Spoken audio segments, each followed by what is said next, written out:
confié ma vie à mon Seigneur Jésus-Christ, lui qui est mort pour moi au bois du Calvaire. Je suis prophète Boali Faisan. Je suis originaire de la Côte d'Ivoire. Présentement, je réside aux États-Unis et précisément à Houston, Texas.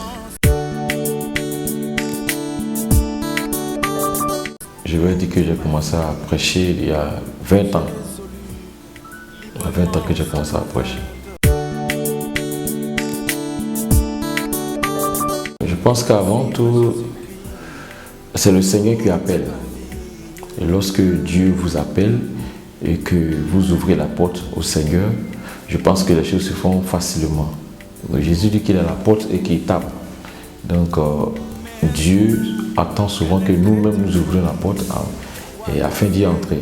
Donc lorsque Dieu vous tend la main et que vous recevez la main de Dieu, je pense que c'est fait, les choses se font facilement, les choses se font sans difficulté, sans problème. Voilà. Donc c'est de répondre à l'appel de Dieu, d'ouvrir son cœur au Seigneur et le reste, le Seigneur s'en charge. Ok, Foliko, Burkina Faso, j'ai été d'abord affecté pour travailler parce que j'ai un diplôme en aviation et donc après ma formation en aviation, j'ai été pris pour enseigner dans une école internationale d'aviation. Et c'est cette école qui m'a affecté pour aller travailler dans l'école internationale d'aviation au Burkina. Donc quand je suis arrivé au Burkina, étant aussi serviteur de Dieu à la fois, je sais que tout homme de Dieu, partout où il arrive, c'est pour un but, c'est pour une mission. Et la Bible dit que nous faisons fonction d'ambassadeur. Tout enfant de Dieu à la base est un ambassadeur. Un ambassadeur, c'est celui qui, je peux dire, colonise le lieu où il est, en parlant de la culture, en facilitant la relation entre son pays et le pays dans lequel il est. Donc un enfant de Dieu à la base est un missionnaire. Donc partout où nous arrivons, nous avons un mandat missionnaire. Nous devons gagner des âmes, nous devons implanter le règne de Dieu, le royaume de Dieu partout où nous allons. Donc c'est dans cette optique que lorsque je suis arrivé au Burkina, étant dans mes fonctions d'enseignant, et j'ai été aussi nommé directeur des études dans cette école d'aviation. Donc en faisant cela, je servais aussi le Seigneur. J'ai commencé par les croisades éclatées. Je faisais les croisades partout, mais ce n'était pas les églises. Et jusqu'à ce que le Seigneur me dise d'attaquer les médias. D'attaquer les médias, mais les médias là où on ne parle pas de Jésus. Comme on le dit, les médias païens. Voilà. Donc, je suis allé sur les médias païens et j'ai commencé à annoncer l'évangile. J'ai commencé à inviter les gens à mes différents programmes de prière. Et c'est comme ça, Dieu a commencé à se manifester puissamment.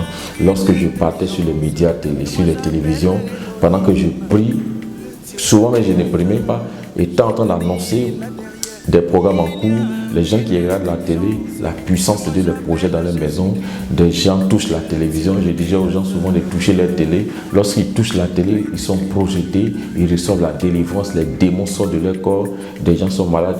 Un jour, il y a une fille, quand j'ai dit de toucher la télé, elle a touché la télé et elle a crié fortement, elle est tombée. Et sa maman qui était dehors, mais qu'est-ce qui se passe? Elle dit, c'est l'homme de Dieu, il a dit de toucher la télé. Quand j'ai touché la télé, la puissance est entrée en moi, j'ai été guéri. Donc c'est comme ça que le Seigneur a commencé à se manifester. Je vous raconte une histoire. J'étais à une télévision, à BF1, parce que c'est sur cette télé que j'allais plus. Je passais au moins 2 fois par semaine, les mercredis et les samedis. Donc je dis merci à Dieu, à un grand journaliste du nom de Brice Anno, qui m'a vraiment facilité mes passages là-bas. Brice Anno qui est actuellement en Côte d'Ivoire, qui est journaliste là-bas. Donc c'était en sa présence que j'allais souvent annoncer. Donc un jour, j'ai dit aux gens que pendant la prière, quelqu'un a touché mon vêtement, il a été guéri. Donc les travailleurs de cette télévision ont fait signe à l'animateur. Ok, comme il a dit ça, nous on veut avoir les preuves. On veut avoir les preuves ici, à la télévision ici. Donc la salle d'attente où ceux qui doivent aller sur le plateau attendaient, c'est devenu la salle d'attente de tous ceux qui étaient malades qui travaillaient à la télévision. Donc eux tous m'attendaient pendant que j'étais sur le plateau. J'ai fini le plateau. Je vais, ils sont assis dans la salle d'attente, ils m'attendent. Ils disent que tu as dit qu'on a touché ton vêtement, les gens étaient guéris. Nous, on est malades ici. Apporte la preuve ici. J'ai dit, mais c'est simple. Il y avait un qui avait des brûlures sur le pied, des brûlures sur le pied. J'ai dit, mais je n'ai pas besoin de prier pour toi. J'ai claqué le doigt. J'ai dit, vérifie. Il vérifie, il est totalement guéri. Il y avait une qui avait des problèmes de reins, n'arrivait pas à s'asseoir. J'ai claqué le doigt, totalement guéri.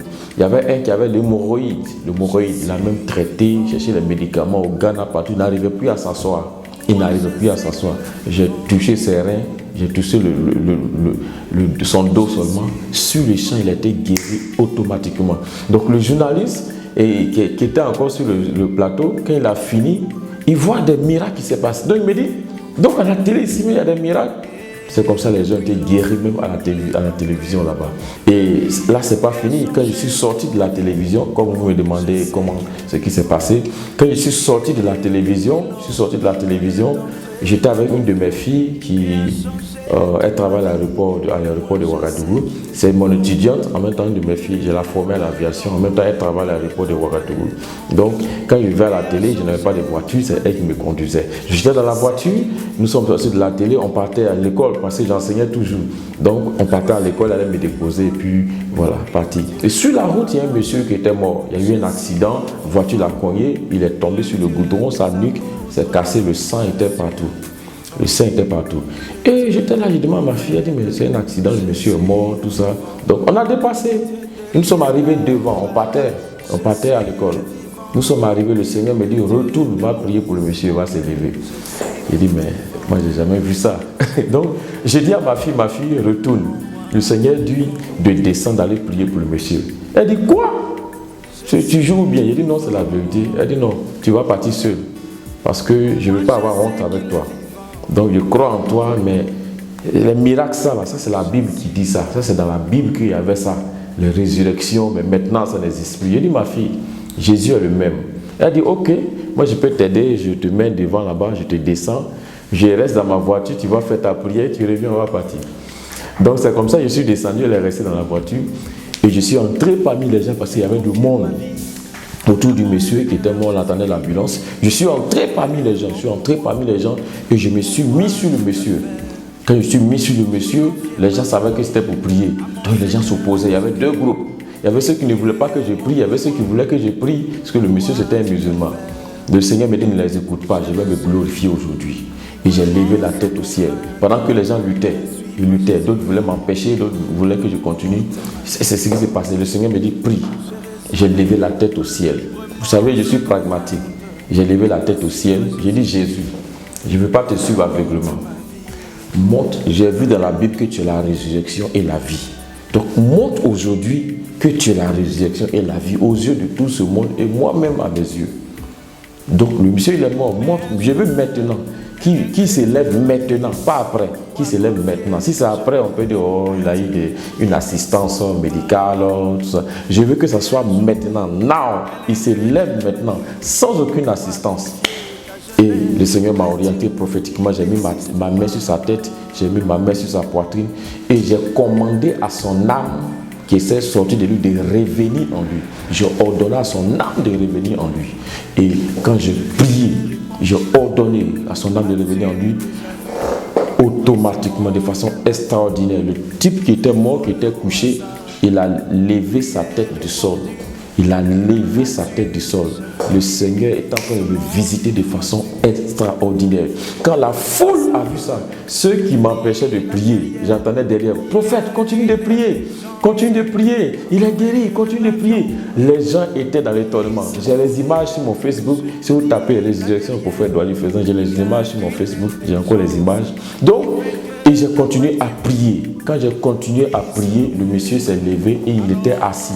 Il s'est assis et il regardait ce qui s'est passé. Il voulait même se lever. C'est moi qui lui ai dit non, à cause du choc, il faut t'asseoir. Les gens étaient dépassés. Donc, ma fille qui était dans la voiture, qui m'attendait, elle voyait le mouvement. Donc, elle sort. Elle vient voir, elle voit le monsieur assis, my God. Elle est retournée en vitesse dans la voiture. Elle est partie s'asseoir dans la voiture, elle a fermé les vitres.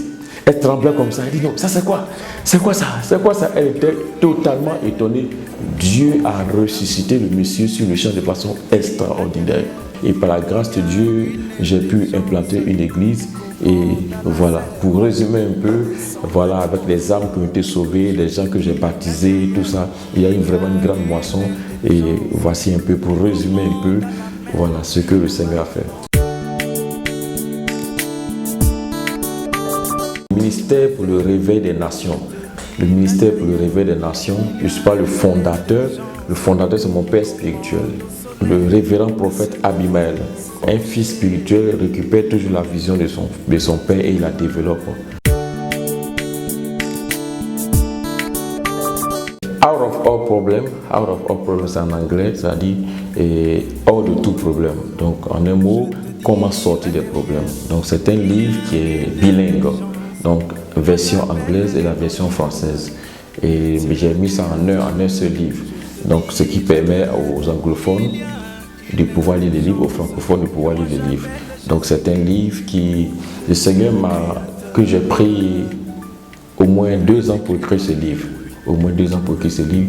Donc c'est un livre qui parle des sources des problèmes. D'où viennent les problèmes des sources. D'où viennent les problèmes et les solutions pour régler ces problèmes, des solutions pratiques. Donc ce livre a une particularité parce qu'il y a un aspect psychologique, il y a un aspect intellectuel, il y a un aspect social et il y a un aspect scientifique dans ce livre. Donc la maison d'édition m'a dit qu'un prophète ne peut pas écrire ce genre de livre parce que la plupart des hommes de Dieu, les livres sont uniquement sur le spirituel. Tous les problèmes ne sont pas forcément spirituels. Il y a des problèmes qui sont liés au réchauffement climatique. Le réchauffement climatique n'est pas spirituel. L'acidification des océans, ce n'est pas spirituel. Pourtant, ça crée aussi des problèmes à l'humanité. Lorsqu'il y a l'effet de serre, le réchauffement climatique, ça agit sur le climat, ça agit sur le temps. Et ce sont des problèmes. Aujourd'hui, nous voyons comment on appelle, nous voyons la sécheresse, nous voyons des tsunamis, tout ça, c'est dû à l'effet de serre, le changement climatique. Donc, des gens meurent de cela. Donc, ce sont des problèmes. Mais ce ne sont pas forcément des problèmes spirituels. Donc, dans ce livre, je traite des problèmes spirituels, des problèmes intellectuels. Je parle, par exemple, de comment on appelle, de l'ignorance. L'ignorance est une source de problèmes. Si tu ignores certaines choses, il y a des problèmes que tu vas vivre, il y a des problèmes que tu connaîtras liés à l'ignorance. Et je parle aussi de l'immaturité. L'immaturité est une source de problèmes. Donc, je parle sous différents angles et je traite des solutions. Comment sortir de ces problèmes? Je parle de l'exploitation, de la surexploitation, de la désertification. La surpopulation va créer quoi? La surexploitation, la désertification. Lorsque la population s'accroît, nous allons avoir besoin d'une forte demande en nourriture, en alimentation. Et comment le faire? Ça va ainsi agir sur la déforestation. Ça va aboutir sur la déforestation. Il faut plus de champs pour faire des cultures, pour cultiver, pour nourrir la population qui est en surpopulation. Donc la surpopulation elle-même est une source de problème pour l'humanité. Ça, ce n'est pas spirituel. Et je propose des solutions pratiques à tout ça. Des solutions pratiques à la surpopulation, à la surexploitation, à l'acidification des océans. Je parle de l'acidification des océans et je donne des solutions pratiques qui peuvent aider même nos gouvernants à apporter des solutions. Donc, ce n'est pas seulement spirituel. L'aspect social est très important dans l'Église, est très important pour l'humanité. Lorsque Jésus était sur la terre, Jésus ne faisait pas seulement des miracles. Jésus multipliait le pain. Il multipliait le pain. Pourquoi? Parce que l'homme n'est pas seulement spirituel. L'homme est corps, âme, esprit. Donc le corps a ses besoins, l'âme a ses besoins, l'esprit a ses besoins. Donc si l'esprit seulement est nourri, l'esprit a besoin du corps pour se manifester sur la terre. Et si le corps n'est pas nourri, il y a un problème. C'est pour cela que vous allez voir des chrétiens qui sont satisfaits spirituellement, mais qui ne sont pas satisfaits corporellement, physiquement. Donc il y a une carence. Parce que nous ne sommes pas seulement spirituels. Nous avons aussi notre corps. Donc pour régler ce problème-là, l'aspect social dans l'Église doit être très important pour la stabilité, pour gagner des armes au Seigneur, c'est très important. Donc, voici la raison pour laquelle nous nous lançons dans le social. Tout récemment, nous étions à Abidjan et ma femme a eu à cœur de payer les fournitures scolaires de tous les enfants qui étaient dans l'église. Donc, on a recensé tous les enfants qui étaient dans l'église et on a dit à leurs parents qui les connaissent bien de dire ce qui manque pour qu'ils puissent aller à l'école. Et ce qui a été fait, et nous sommes allés dans une librairie, nous avons fait des achats, des cahiers, et tout ça, et nous avons donné à chaque enfant, nous avons les images, peut-être que nous aurons l'occasion de les voir, nous avons donné à chaque enfant. Donc voici un peu notre vision, nous voulons associer le social, l'amour qui se manifeste par les actes au spirituel. Nos projets futurs, je pense que c'est d'être une solution pour ce monde. Une solution pour ce monde. Et les projets, c'est colossal, c'est global, mais en un mot, la finalité, c'est d'être une solution pour ce monde, c'est d'être une bénédiction pour ce monde.